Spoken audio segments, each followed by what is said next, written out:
think it's starting this way. Okay, let's take a look. Such a nice brainstorm mat, and then he doesn't play brainstorm. This is the guy that you know? Yeah, I think that's Pascal. Okay, Pascal.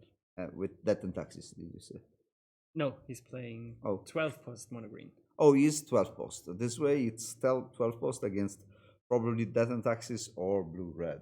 It's because the other option is he plays against Infect.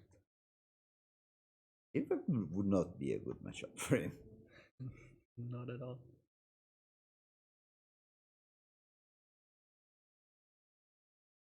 Let's see. The Infect Who do you think is going to win? The tournament between all these decks? Oh.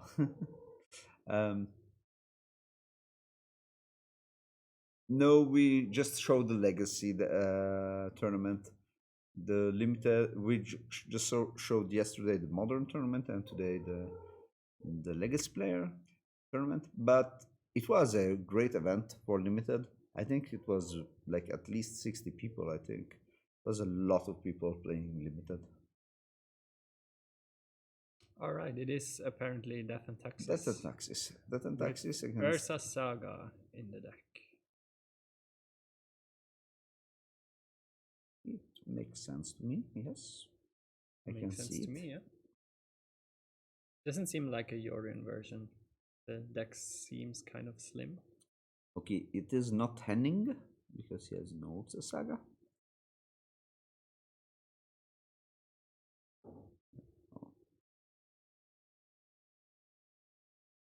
And we do see a strong opening from Pascal with the Elvish Rejuvenator, possibly the best turn 1 play he can make to search up all these juicy cloud posts that will, over the course of the game, accelerate him towards the big Eldrazi's. The Aluran deck is spicy. I just saw now. Yeah. It's with Veteran Explorer. It's I know. A really spicy and Academy Rector. Yeah. I have actually piloted a deck like this at a tournament once. I really Same with Veteran Explorer and Rector. It's really cool. But we have a match going on, and the Death and Taxes player immediately going for the Solitude on the Elvish Rejuvenator. Okay, there it trying is. To slow down the ramp acceleration of Pascal Richter. With 4 Spirit of the Labyrinth, 4 Solitude. It's a really different list between. Who is playing? The player is. I cut up the name. I don't know the name. It's there. That is unfortunate. Yeah. It's a classic list, but he is playing with. Wow. He's playing 28 lands. No, 32 lands. Oh, Yorion. Okay, it's a Yorion deck.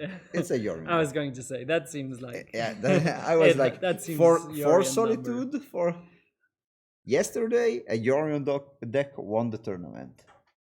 Yeah. If it is the charm, today it will also be a Yorion deck day. Do you think it's likely to happen? No. Yeah. Oh, I have to be honest. I don't see Aluran, as much as I wish Aluran to perform at this tournament.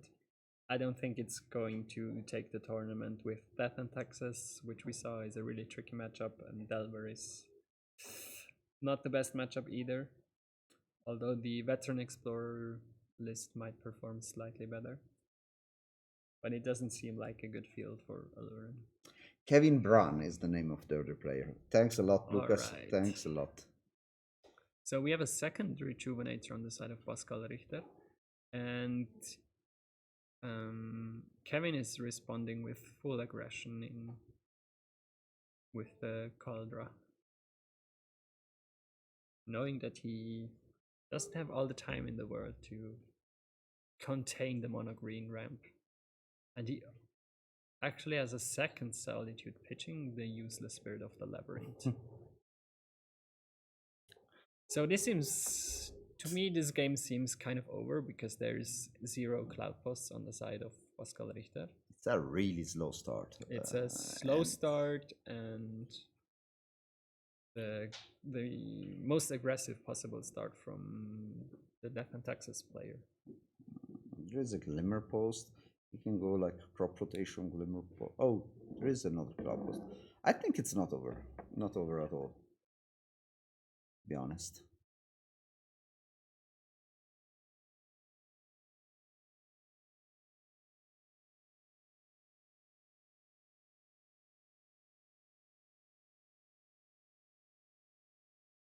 Oh, great Merlin.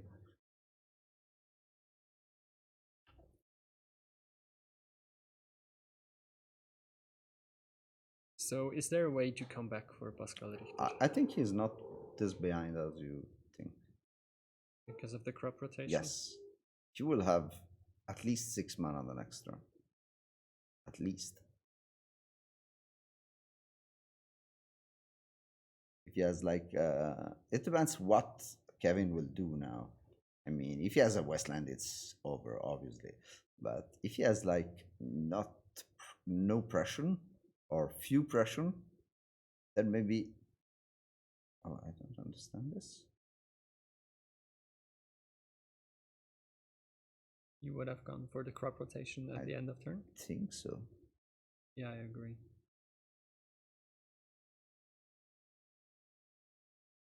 I don't see the hand. Maybe there is a reason why he wants to keep it for like he has. I don't know if he has Brann, not Brown. They say in chat. Sorry. It was not like I was reading.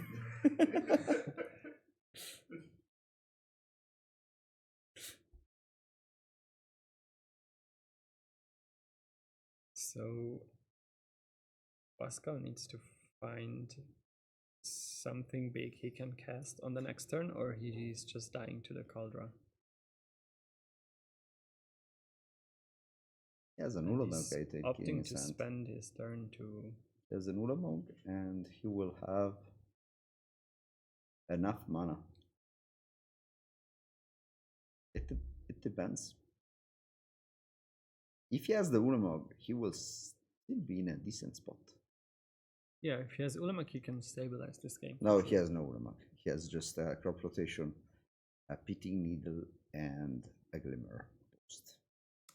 That's not enough. That's not enough. I agree with you. I want to check up the.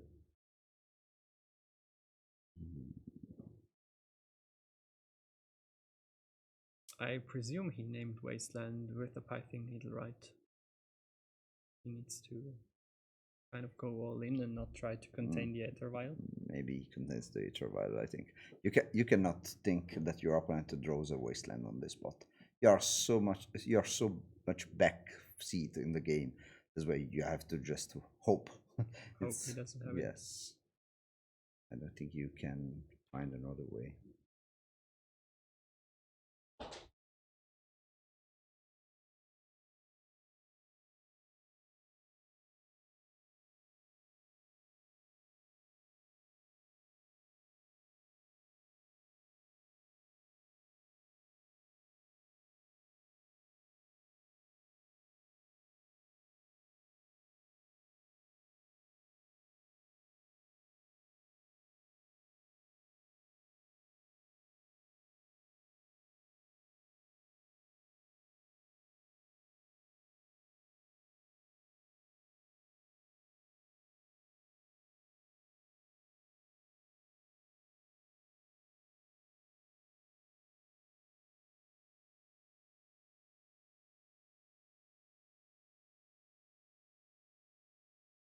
Pascal has still not drawn a creature to deal with this big 5/5 trample beast that's knocking down on his doorstep. And he has opted to not play the crop rotation at end of turn either. I think he will wants do a it solution. now. That's the wants to stay alive. That's why he didn't use the crop rotation. Huh? Oh, he can search.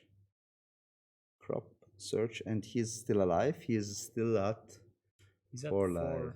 Okay. think from this spot you are in a really good spot, to be honest.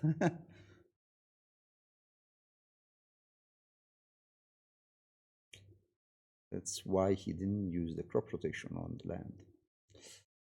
We have to look at the list. Maybe he has no titans or things like that. He could hit nothing. He does play Primeval Titan. He played them. Yes. 3 of them, like ordinary list. You don't know. I think 4 actually. Okay.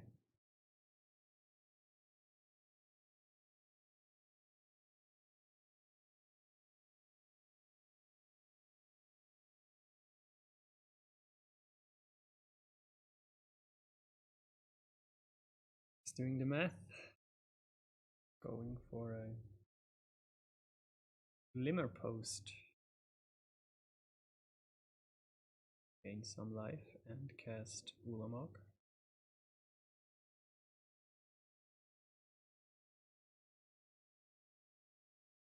He's pointing at Aethervial and Caldra, so he did likely name Wasteland and not Aethervial.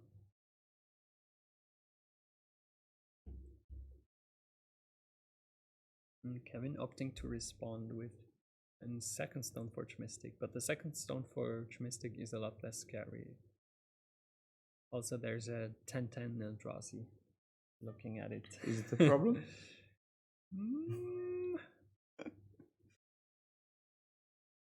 Well, at least he does play a lot of cards in his deck, so he won't get decked by Ulamog as easily.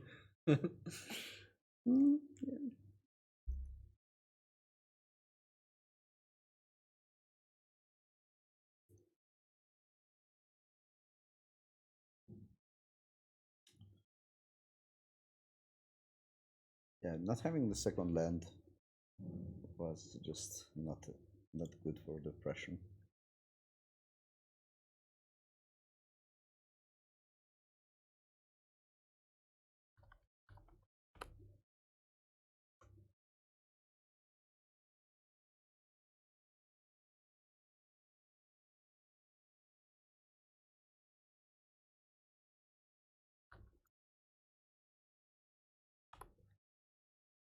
So from this point with an active Eye of Ugin, do you think there is any coming back for Kevin?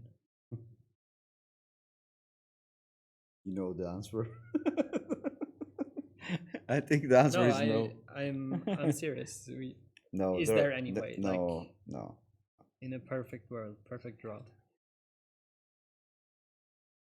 We have also the deck lists now. And show the deck list after.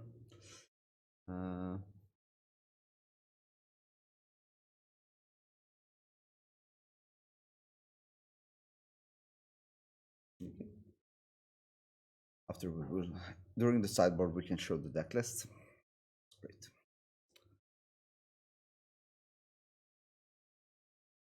What can happen here? 5 lives. It's too many lives. He can search. He will search Emrakul now. And he needed like. I think I know the answer. No, Solitude can be an answer to Emrakul still. Yeah, but he needs to have a second Caldra in the deck, which is not likely. He can't. No, he has no second Caldra in the deck. I doubt it as well. Batterskull, Caldra 1. And a Chitty. And a Sword of Fire and Ice. And the shuffle effect. This is the shuffle effect. Yeah. When the game ends. All right, let's look at the sideboards. That's the best. If you don't know, that's the best way to interact with Ulamog, with Emrakul. Scoop. Scoop. Yeah. Pascal won the first game on the back of a last-minute Eye of Ugin into Ulamog into Concede. Okay, there we have the deck list. We have the deck list of Kevin. Yes, the Yorion player. It's Yorion Deck and Taxes. Yorion Deck and Taxes. It's a great list with uh, a lot of cards that are redundant, like Solitude and Sword of Blushers, and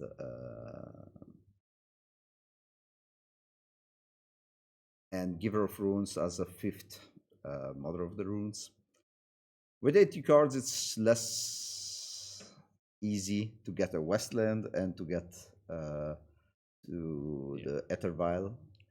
So But I think the cards that matter most in this matchup are Stoneforge Mystic and Wasteland for the Death and Taxes player, because you want to slow the mono green player down as much as possible, which we already talked about in previous matches. Wasteland is a good option to do so. And Stoneforge Mystic is the fastest clock the deck can represent, so you want to have that Caldra as soon as possible. And coming from the sideboard, he doesn't have too much of interacting with the game plan, apart from a let's Pithing speak Needle. clearly. Is it a possibility to win with this mono white deck, Death and Taxes, against this mono green deck? Yes. Without Westling being played?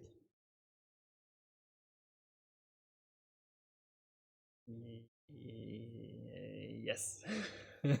Kind of. Yes, kind of. But you need to have a clock, and the mono green player needs to stumble to brick a totally. lot. Yeah. A lot. Talia could help a little bit because of still Yes. bringing pressure and being a little bit annoying. But we have seen it in this game. It can still be close. The mono green player didn't have a very good draw, and he had to like cut some corners to get Eye of Ugin to eventually draw into I totally agree on Eldrazi, that. and he was on the play. So if he were on the draw, and maybe the Death and Taxes player doesn't miss his second land drop, the game could have gone either way. I think it's a lot about like in a normal draw where the Death and Taxes has a Stoneforge Mystic or a Talia and a Wasteland. He has a good chance. He has a chance. He's on the play. He has a really good chance. Mm. In the other options, if you have a normal draw, you have no Westland. I think with both the draw have both have no a normal chance. draw. Don't get me wrong. The matchup isn't good for Death and Taxes. That's what I'm trying to say. It's just trying to fix it where, and I think it's playable more than other matchups, but still it's really hard. But you're trying to do fair things, and the other players just It's exiling two permanents and a 10/10. And that's How about that? And I didn't see anything in the sideboard from the Death and Taxes players that made me go like, and runs. that's the card you want in this matchup. I think Working Ballista can be interesting, but a little bit too slow. To be honest, I think Endurance can be a card against mono white decks to slow them up. I think these cards are not good. They are just decent, and they are cards that you want to bring in if you feel that you have cards in your deck that do nothing. Like, as an example, Allosaurus Shepherd, that does exactly nothing. This way, he will just trim some cards to play cards that do something instead of cards that do nothing. Yeah. But the matchup is, as far as I can tell, it's not going to change significantly from the sideboard, right? Neither player really has the important tools in the sideboard. I saw something that it was kind of interesting. I feel like the only card that could be kind of interesting is Surgical Extraction, and I think I would bring it in. Glimmer Post? Yes, because I feel like the deck is about going there really quickly and so on. This way, I feel like you want to have the Wasteland. The only bad thing about this is you have a focused plan, like I want to go Wasteland Surgical. That is something I never would like to do because I don't like Surgical to make card disadvantage.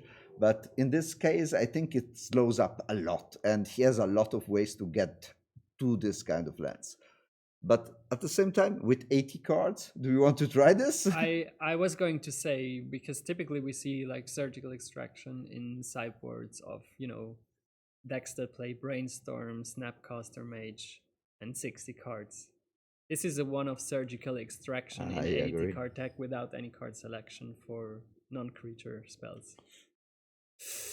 The classic. You can put it in, maybe you draw it, maybe you don't, but at the end of the day, The classic. it's I not feel likely lucky. changing Oh, the outcome of this game. Force of Vigor is a card that has been added. Likely to deal with some Pithing Needle, I suppose. And we see a Pithing Needle from Pascal Richter already protecting for what we talked about, the most important card, the Wasteland. And I don't think Kevin has any solution to the Pithing Needle apart from the Skyclave apparition, or did you see anything? No, something in the sideboard, I think, but for the rest, I don't think he has a lot of things to interact with it. He has 4 apparition. He has 2 Council's Judgment. And he has also might bring in 4 Recruiter of the Guard. This way he can get there slowly. Slowly, yeah. And since he doesn't have an Ether Wild, that would be a turn 4 Skyclave apparition. And then you can Wasteland for the first time, if you have it. I don't want to be in Kevin's shoes at this point. Slowly. I think the 12 post deck is kind of lucky with how the top 8 is built, because he doesn't really have to deal with a combo matchup, and we talked about this before. He completely ignores the combo matchup in the sideboard. He's just like, if you're going to play Doomsday on turn 2, that's fine by me, you're just going to win this game. And he bothers for the matchup where he can actually compete, and in this top 8 he can compete with all of these decks. Is this not the maximum expression of rock, paper, scissors legacy by now? It's also a conscious choice made by him, yes, in regards to this metagame. Yes, he's rock. Yes, there's a lot of scissoring going on in top 8. So we do see a Talia, which can buy some amount of time.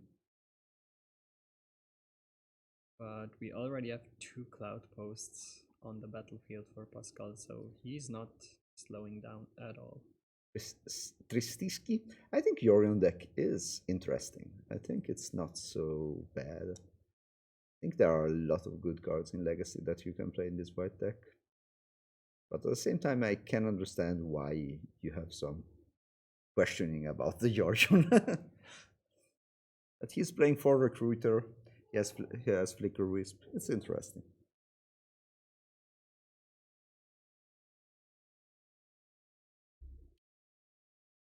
I think this will not be the matchup where it shines. No, not at all.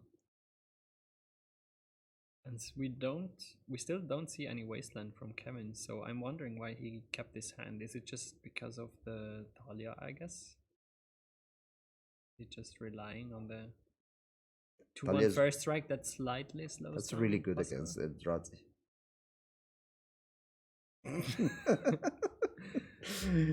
It is if you played on the first turn on the play, but it is too late to impact the game meaningfully at this point, I think. I think a 2/1 first strike is a good limited card, but the ability is really good. I mean, if you have Other Pressure, it is really good, because he tries with spells to get to the mana. But now the mana is already on the table, I would say. So, judging from what I've seen from Kevin, I don't think this was a capable hand for this matchup. Flicker Wisp. Because he has neither Wasteland nor aggressive pressure. He has a Rishanan port, but he didn't use it. No. Right? Am I wrong? No, there's a Rishanan port, and he opts to keep the Caracas untapped. So strange to me. Maybe he's autopiloting. No, if you have Caracas and Talia, you want Caracas untapped. Save your Talia. Bounce that Emrakul. Maybe. White Knight was a really good card in 95, 90, 94, 95. Was it? Yeah, kind of. Sure, opponent played black. Let's see.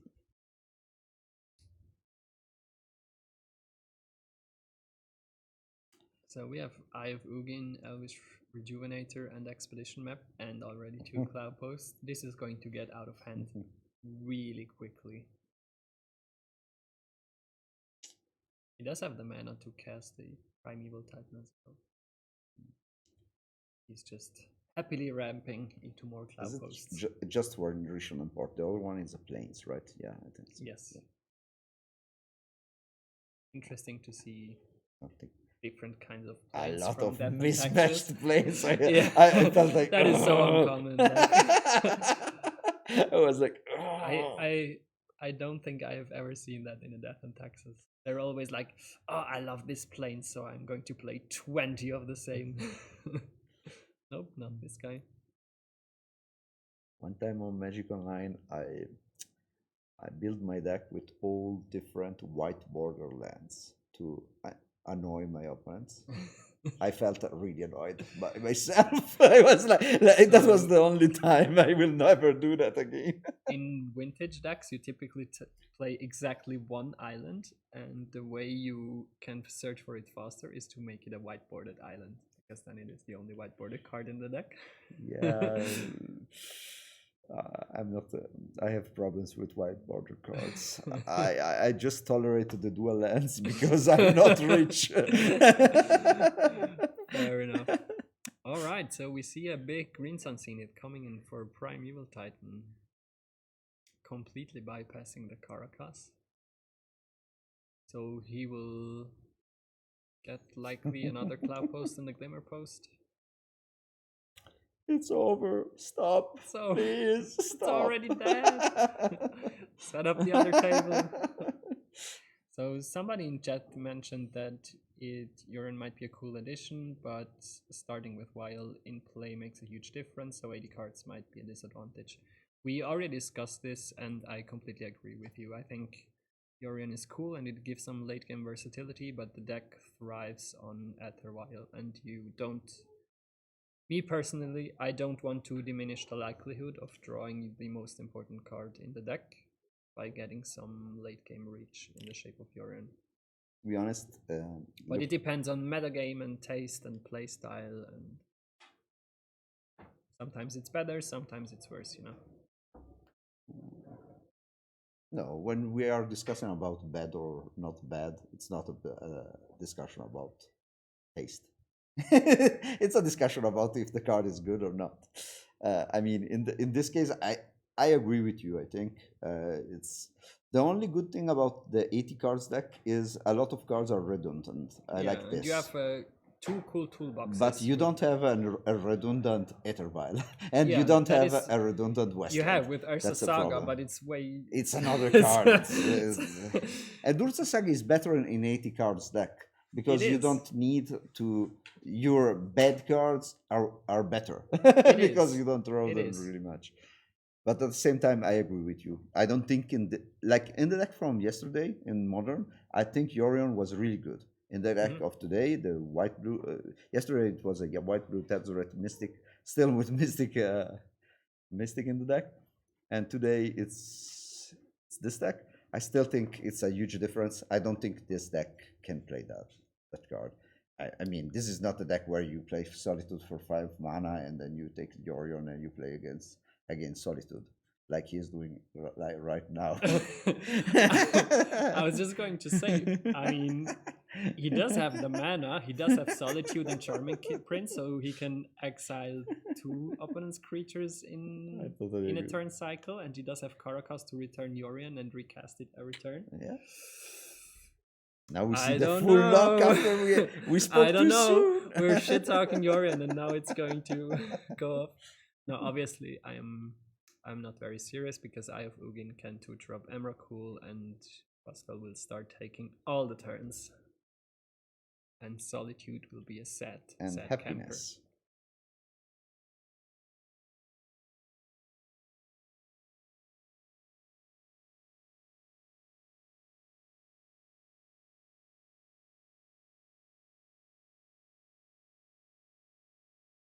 Now there's even a Tabernacle on the battlefield to put a nail into the coffin of Kevin's hopes and dreams in this game and match.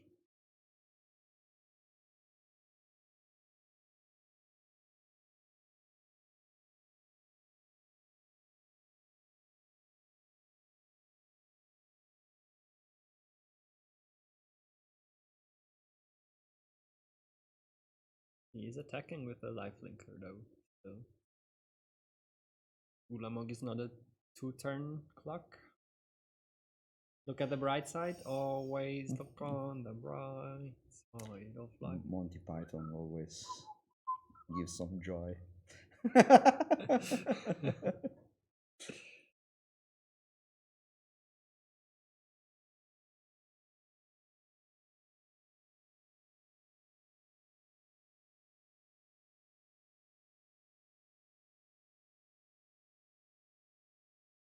Tabernacle is also.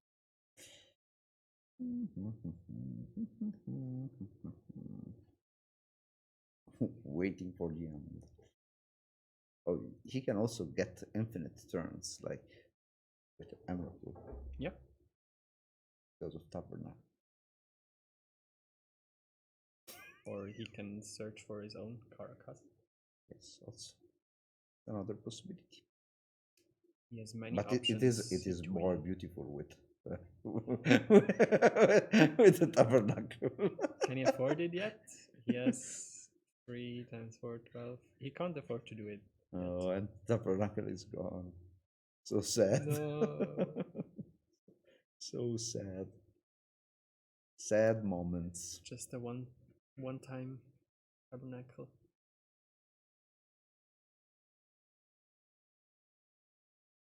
So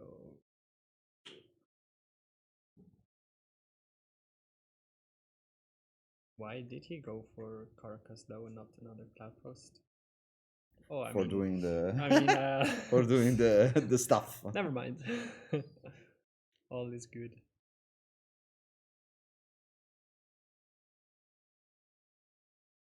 So now he can respond to Kevin's Caracas with his own Caracas and still bounce into his hand. That's really useful. Mm-hmm.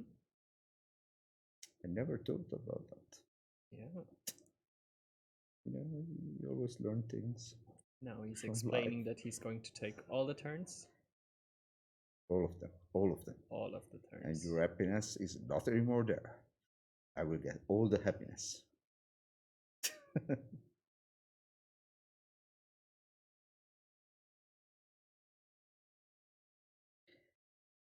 Kevin is not responding. Kevin is like, but I can bounce your Emerald. Yes, there it is. I'm going to do that Pascal anyway. But Richter won 2-0 against Mono White Death and Taxes, 80 card Yorion version. I feel like the matchup is terrible for Kevin, also because of all the fitting needles. Yeah, also. and we talked about it between the games. So he basically needs at least one wasteland, possibly a Rishadan Port, and probably something that puts on the pressure like a Stoneforge Mystic. And he had neither. Totally he had one Rishadan Port, which he barely used, and he was beating down with a 2-1. I totally agree. Which is not the game plan you want against the 12. Not aggressive enough. Not aggressive enough. Not aggressive and not disruptive enough either. Yeah, both. We will be back soon with the semifinals. Actually, I think we have a second feature match in the pipelines. Okay. It might be up if they haven't started game 3 already. We can't really tell from here. We will go check and we will be right back with